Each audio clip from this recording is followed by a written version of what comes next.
Hey, Pastor Brett here, and I know a lot of pastors, especially of churches that don't have a lot of video background, are scrambling this week to try to figure out how they are going to pull off this weekend virtual worship. So I thought I'd make a little video just with some quick pointers about how to really make your video look better, how to do this. You can do this. We are using Facebook Live to broadcast our worship service, and we're working on a couple other options as well to add to that. But this past Sunday we did it and it went well. I'm by no means an expert. I have been self-producing devotional videos for about 2 years now. I have a very good friend who is an executive producer of a nationally syndicated television programs on here in Jacksonville. It's on all over the country. So he's been very gracious to offer me some free coaching over the last year or so to help take my devotional videos to another level. And so a lot of these insights were from him. So anyway, let's look at what we got here. Okay, so we have just transformed our platform area up here at the front of our worship center. Usually there's chairs right along here as well, at least one more chair in the front aisle. But what we've done, this is nothing what it looks like on Sunday morning. In fact, on Sunday morning, all that is there is a round table in the middle. But we have turned it into a production studio. All right, let's walk through some of the important pointers. Let's go ahead and start with the obvious because of this set, and that is this, framing. Number one, let's talk about framing. It is vital that you frame the image well. One of the mistakes I'm seeing that churches that are trying to make the transition to virtual worship is that they are using, if they previously were on Facebook Live, they just kept the camera in the same place. Now, we only have one camera right now. We've been studying how to transition to 3 camera views for Facebook Live, but right now we just have one. And we typically set it where I'm standing right now, and this is the image. So I'll be preaching, standing there and facing that direction on Sunday mornings, and that's the angle people see on Facebook. And you see my whole body. You don't see my face up close very much, but and you see most of the worship team members as well. And we have the cross also in there, and you see part of the congregation sitting over on when I'm preaching is on my direct right. So we believe it's a nice image for people watching on Facebook Live, but I think it would be a mistake for us to just keep doing that. Number one, we're going to be empty over there. Number two, we're talking about a whole new ball game here in terms of your audience is all now remote, and you want to make this feel as good and personal to them as possible. So we had the phone set up on a tripod. I should have brought a tripod with me. Mine's, like I said, at home. We had a phone set up on a tripod right here. Here were the 3 legs of the tripod. 1, 2, we taped there, and 3. This was for our worship leader, because she was so much shorter than I am, and we framed the picture. We framed the image for me. We framed it for my height, so we had to put her up on something taller. So to help her, and then I just gently pushed it away when I stepped up. We taped where I'm standing. Here's my normal table I use to preach from, and literally, I would say 2 feet away was the phone on a tripod, just 2 feet away. So that's very close. It's going to seem really strange to you if you're doing this for the first time, but that gets you to where you're framed well. Let me flip the camera around and I'll show you about what I'm talking about.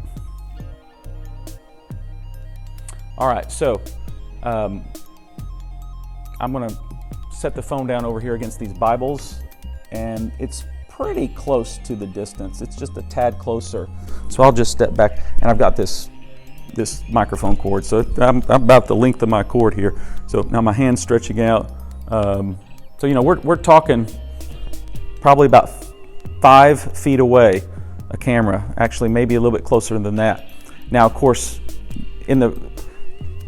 when we record, it's on a tripod, so it's sitting up here, okay? There's no way for me to right now, well, actually I can, I think. I'll move this over and set this up like this. I apologize for limited resources and things with me, but I'm just trying to get this video made really quickly. That's about the distance. Now, we had the camera obviously a little bit higher, and there's nothing for me to put it on because I don't have the tripod here. I forgot it left at the house this morning. But let me go down a little bit. So there you go. You see what that looks like? I'll just squat a little bit. You see how, as if I were sitting, and you could sit as well. But you see how I'm framed now? Our camera was a little bit more to this way, but we've got the cross behind me.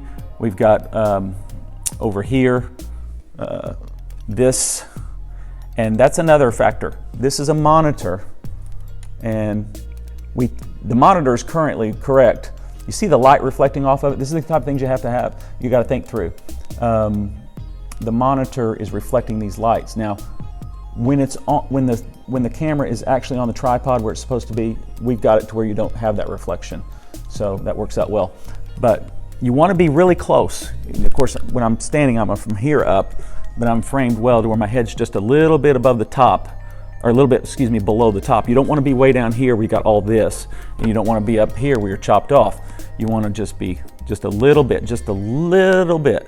and frame it well like that. So framing is very important, and it's so much closer than you ever imagine when you think about this. It seems like people are right up in your face, but that's okay because it's going to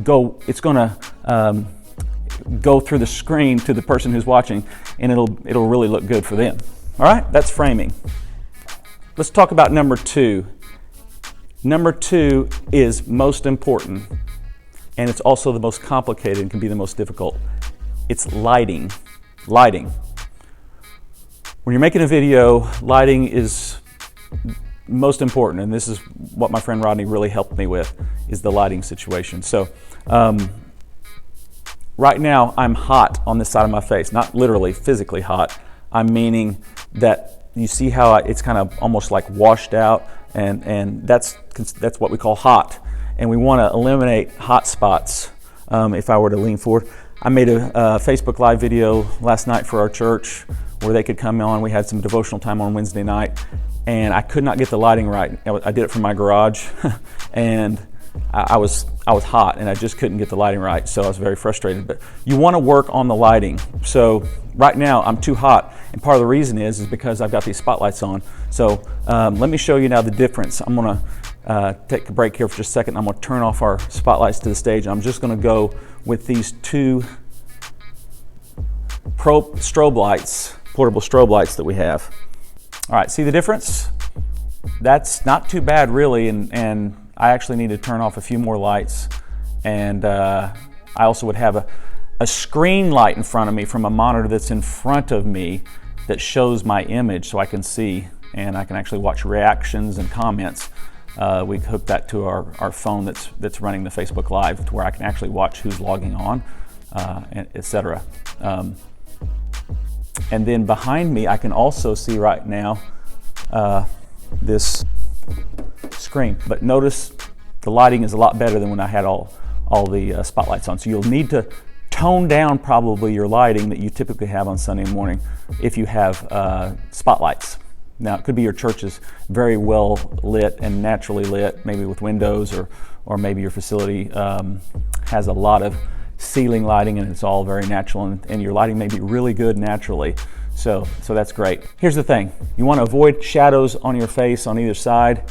You want to avoid being too white. Now, I feel like I'm a little hot here on this one, but my guys that helped me from the weekend aren't here with me, so they're the ones that help me with the lighting. And it's also helpful if you've got guys who know this stuff. You've got a portrait studio photographer in your church, call him up, have him come up or her come up and help you with the lighting, because that's their specialty. They know their stuff really well. In fact, I've got a lot of good counsel from a retired, a good friend of ours that is a retired portrait studio photographer. Another thing I would add about lighting is if you decide if you get creative, say, hey, you know what, I think it'd be great for us to produce our worship service outside.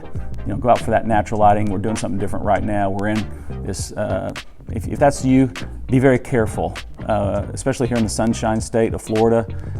The sun is not your friend when it comes to lighting outdoors as a whole. It can do really well in the morning hours, can do really well at dusk. So dawn and dusk, you can get some incredible opportunities for lighting for video, but typically in the middle of the day, if it's a sunny day in Florida, it is not your friend. It's very hard to work with. It creates shadows. You don't want to be behind the sun. You don't want the sun behind you when you're making a video. You don't want the sun directly in front of you, but on the other hand, you don't really want it creating shadows across your face from an angle. So it's very difficult to find a good time of day if you're standing out in the sun. Now, one of the good things you can do is maybe go into a more wooded area where it shields you from the sun. But your best friend when it comes to filming outside is an overcast day. An overcast day is a videographer's favorite conditions because it's very evenly lighted everywhere. Okay, let's talk about the third thing, and that is sound. Sound. You can get a decent quality microphone that plugs into an older iPhone or maybe into whatever brand of phone you have, and does an adequate job. If you've got a new iPhone, it's a lot harder because they don't have the jack that allows a microphone to be plugged in, and you're going to have to figure out another option. I'm using an older iPhone right now. I'm not recording on the iPhone that I carry around. I'll sometimes make videos on that one, but I'll just have to use the microphone inside the phone itself, which is a really good mic and can do a great job, so it may work for you, but chances are you'll have a harder time with the sound. So work with the sound, and here's the number one thing you need to think through, is you've got to practice, you've got to do trials, you've got to check it out beforehand and not assume that the sound is going to be good. I have one microphone that's about a 9-foot microphone, so I can get further away from the camera. This one's kind of limited as to how far away I can go, and sometimes I want to be able to do something a little further away. This cord generally does pretty good and doesn't give me too much trouble, and has actually just been a really good mic. I think you can get this, I'll try to look up and put a link at the bottom or something. This microphone is like $20 max, and so plugs into an older iPhone, does really a great job. But test it out, practice. One of the things I suggest you do is before Sunday, on Friday night or Saturday during the day, Friday night would be preferably, or sometime Friday, is you do kind of a rehearsal, you set everything up, and you get a few of your church members or leaders to tune in on Facebook, and you go live on Facebook and just call it Testing for Sunday. Put that in the subject title if you want, and then run it live and ask them to respond as they're sitting at their computer, like, it's too much light, not enough light. Kind of walk through these things. Am I framed well? You say, well, I can see all that right there, right? No, it's really good to have someone remote actually experiencing what you're going to do. You bring a certain prejudice when you're actually in the room. You're not fully objective when you're playing something back when you're actually in the room itself. You can do that here, but you're going to hear it differently. Let someone in their house or on their phone watch it live for you and respond to you. Or when you finish the live video, have them then call you, or you call them and have them tell you what their experience was the volume. And a lot of times you get 3 or 4 people watching it live that are strategically watching for you to critique it. Give them a little list of things. How's the sound? Does it sound good to them? Someone will say, I have to turn my volume all the way up. I can barely hear you. Okay, well, you're going to have to work on the sound issue. You ask about, hey, how well am I lit? Can you see me well? Is there anything annoying you? When we set this up, we have on Sunday morning several cords that run along the side of that wall there, and when we're worshiping, we got worship team up here, no one is bothered by that or annoyed by that, but on Sunday when we were on Saturday when we were testing it, we had one of our leaders watching from his house, and he said, you know what, those cords back there are just really distracting to me. So we had to move the cords, we had to make adjustments, and he literally called somebody on the phone while we were on Facebook Live, one of our other leaders that was here, and he told us, yeah, no, move it to the right. And while he was watching on Facebook Live on his computer, we were doing these things live, and he was telling, okay, now that's out of view, that looks better. So that's part of it, going back to the framing, but it also relates to the sound, also relates to the visual. So let's move on to the next thing, and that is this, clothing, what to wear. I like blue, I like muted blues. I kind of go a little bit bright with blue sometimes. I like green okay. Red kind of can be kind of loud and can be a little bit, I used this term earlier, hot on the camera. White is the worst.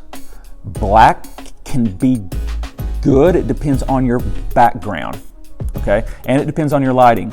And it also depends on, this is, you got to think through the dandruff issue. You're closer now, and I know several people have dandruff, and you got to make sure that you don't, maybe before you get up to speak, you shake it off or whatever, but or you have whoever's leading worship for you, make sure there's no dandruff issues, because the camera will pick it up at this close of a level, so you might want to avoid black if that's an issue. But avoid white. I've found sometimes busy patterns don't transfer well over into the pixels of some people's screens, and sometimes if the feed is not running well, you know how when things will get a little grainy, that it can be real annoying with busy patterns, so tend to go with solid colors. So there's some stuff when it comes to colors. Of course, you wear something appropriate that matches who you are and kind of what your level of tradition versus contemporary is in your church. Also, you may be in a suit and tie, or you may be casual. Like I usually am kind of business casual. Summer months, I usually have a collared shirt. But anyway, so do try that out as well. Check on that. So that's clothing. Okay, here's something else you need to think about, Pastor, as you are preaching.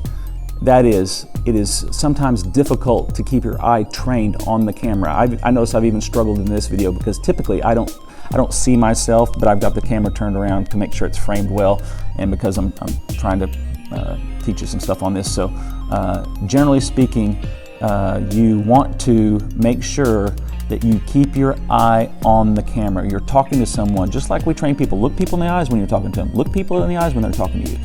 It's the same way with this. If you're like me, you're used to, when you preach, scanning the congregation, looking at different sections, trying to be an excellent communicator that makes eye contact with as many people as possible. Fix your eye contact on a person for at least 5 seconds. Try to before you go to the next person, etc. Just some good basic communication, oral communication, sermon delivery skills. But this is totally different. Your audience is seeing you, your congregation is seeing you, your prospects who are watching on Facebook, strangers, non-believers who are tuning in that saw you went on Facebook Live. This medium of using this technology, you need to keep your eye on the camera. You need to keep your eye on that little eye in the corner. It's easy for you to move, and I even caught myself doing this because of my movement here, at looking at myself rather than, I don't know if you see, if I get close enough, you can see when my eye goes to look at myself in the screen instead of looking over here where I know.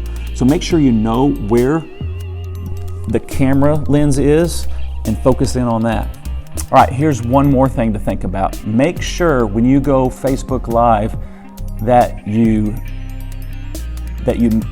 when you're turning on Facebook Live, make sure you turn your phone. Make sure you turn your phone so that it's in the horizontal mode, not the vertical mode. When you are on, at least this is true with an iPhone, I suspect it's the same with other phones. When you go into Facebook, let me go ahead and click on the icon here. It's always usually horizontal. So here's a little video we had a little Wednesday gathering online. I produced this in my garage, and it's horizontal. All right, that was me setting things up.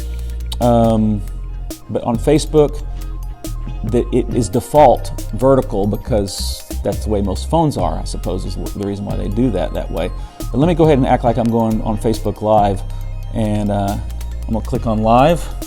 If you go live from just your regular Facebook app, it'll go through your personal account.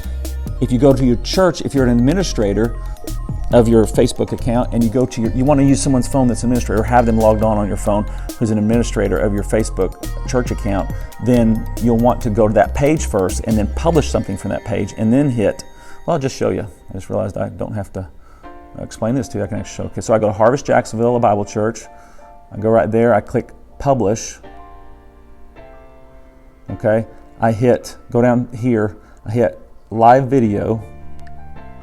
Okay, notice it's vertical. It says, has a place here for you to tap to add a description. So I could tap on this and say, pointers to help pastors make live videos, live worship videos. If I click on that and start to type, notice I'm in the vertical mode. You don't want that because you'll be published that way. So let me show you what you got. You got to turn the phone. There you go. You want it in that mode. Now watch. If I tap to add a description, now the keyboard's like this. That shows me I'm horizontal now. Now I can safely type in the description, hit done once you've typed it in, and then boom, you click live, and you'll go live. Pretty simple. So make sure you're in horizontal, not, watch this.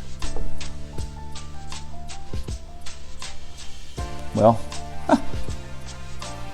it's now in that mode. Oh, there we go. Okay, there's horizontal. You don't want that. You want that. Okay? An important point. Otherwise, people are watching on their computer screens at home, and your worship service is like that. People don't watch TV or watch movies like that. Movies are like this.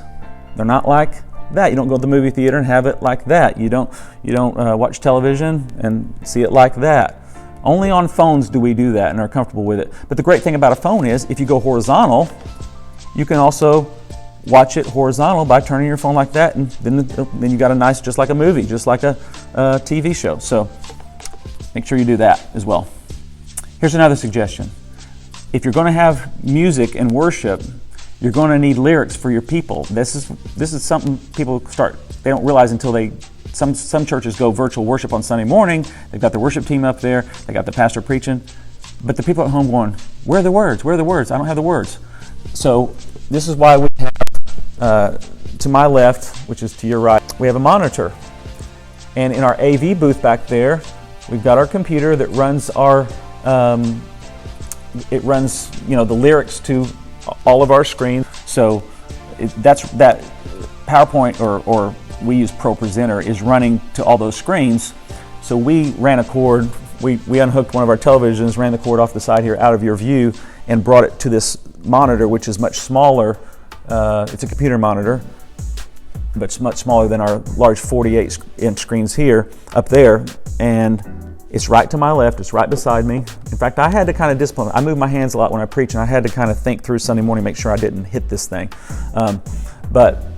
So we had the screens. The person who switches our slides on our screens on Sunday morning for everyone to know the words for the singing, they also, they were here this past Sunday morning for our virtual service, and here's where all the lyrics were. We had one of our worship team members stand right here and lead the worship. We didn't have our whole team. We used our background tracks instead of a live band. Now you might be able to do a live band and all that stuff, but this is what we did for simplicity's sake and not gathering a bunch of people. We had only 7 people here on Sunday morning, and we could have done it with only with two people in the AV, one person here to make sure everything's camera, helping out with that, a worship person. We could have done it with a pastor. We could have done it with 4 or 5, really. And you can do it with only 4 or 5. You can even do it with less, maybe, if you got somebody who's able to do both the sound and the visual, some audio and the visual. So that was it worked out well for us. It also served as an opportunity for me, for my message, for my points to be up there, and I had a couple of visual illustrations that would have been on all the screens, but here it was, so the people at home could see them as well. And I would just turn and refer to it very naturally. So that's something to do as well. I like having the cross framed in the frame as well. Just something for you to think about. So think about what it looks like, how it's going to come across. And again, the image you have is coming up at this angle, whereas it was more straight ahead at me. You can go to our Harvest Jacksonville Bible Church Facebook page, and you can watch our this past Sunday morning's worship service, along with some of the other videos I'm trying to produce from my garage as we move into this quarantine mode. Final thing is, if you have a CCLI license to display lyrics on the screen, your license may or may not also have the additional licensing for broadcasting. Let me explain. When you pay your annual fee to CCLI to be able to display lyrics on your screens or print them in your bulletin or worship guide, you're paying an annual fee, so it's legal. Many churches don't know that you also have to have an additional licensing on top of that license in order to go beyond your 4 walls. So if you do Facebook Live every Sunday, if you put your church worship service on Vimeo for anyone to watch, or YouTube for anyone to watch, or if you have something streamed through your church website where you can stream it through the website so anybody who's sick home or on vacation can watch, you have to have that additional licensing. So you can go on the CCLI webpage and figure out how to do that. This price, reasonably based on the size of your church. If you're a small church with 100 people less, it's going to run you about $60, I think.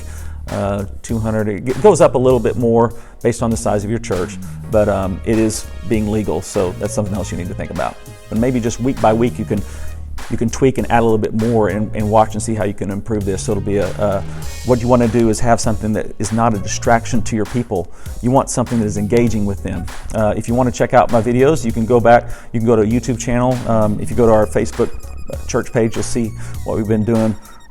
Most recent worship service from this past Sunday, you can watch and see how the execution came through with everything I've just taught you about what we've done here on our platform.